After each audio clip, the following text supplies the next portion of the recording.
يرجع إلينا موسى. قال يا هارون ما منعك إذ رأيتهم ضلوا ألا تتبعني أفعصيت أمري؟ قال يا ابن أم لا تأخذ بلحيتي ولا برأسي إني خشيت أن تقول فرقت بين بني إسرائيل ولم ترقب قولي. قال فما خطبك يا سامري؟ قال بصرت بما لم يبصروا به فقبضت قبضة من أثر الرسول فنبذتها وكذلك سولت لي نفسي. قال فاذهب فإن لك في الحياة أن تقول لا مساس وإن لك موعدا لن تخلفه وانظر إلى إلهك الذي ظلت عليه عاكفا لنحرقنه ثم لننسفنه في اليم نسفا.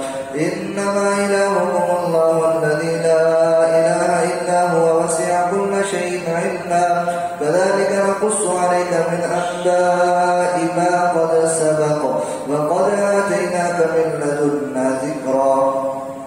من أعرض عنه فإنه يحمل يوم القيامة وزرا خالدين فيه وساء لهم يوم القيامة حملا. يوم ينفخ في الصور ونحشر المجرمين يومئذ زرقا يتخافتون بينهم إن لبثتم إلا عشرا نحن أعلم بما يقولون إذ يقول أمثلهم طريقة إن لبثتم إلا يوما.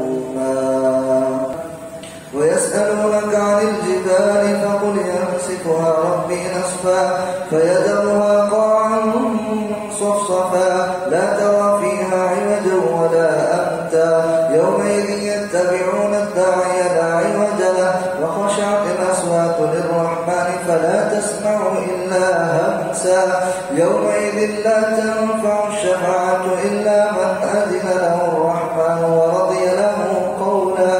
يعلم ما بين أيديهم وما خلفهم ولا يحيطون به علما. وعنت الوجوه للحي القيوم وقد خاب من حمل ظلما. ومن يعمل من الصالحات وهو مؤمن فلا يخاف ظلما ولا هضما. وكذلك أنزلناه قرآنا عربيا وصرفنا فيه من الوعيد لعلهم يتقون أو يحدث لهم ذكرا. فتعالى الله الملك الحق ولا تعجل بالقرآن من قبل أن يقضى إليك وحيه وقل رب زدني علما. ولقد عهدنا إلى آدم من قبل فنسي ولم نجد له عزما. وإذ قلنا للملائكة اسجدوا لآدم فسجدوا إلا إبليس أبى فقلنا يا آدم إن هذا عدو لك ولزوجك فلا يخرجنكما من الجنة فتشقى. إن لك ألا تجوع فيها ولا تعرى وأنك لا تظمأ فيها ولا تضحى. فوسوس إليه الشيطان قال يا آدم هل أدلك على شجرة الخلد وملك لا يبلى. فأكلا منها فبدت لهما سوآتهما وطفقا يخصفان عليهما من ورق الجنة. وعصى آدم ربه فغوى ثم اجتباه ربه فتاب عليه وهدى. قال اهبطا منها جميعا بعضكم لبعض عدو فإما يأتينكم مني هدى فمن اتبع هداي فلا يضل ولا يشقى. ومن أعرض عن ذكري فإن له معيشة ضنكا ونحشره يوم القيامة أعمى.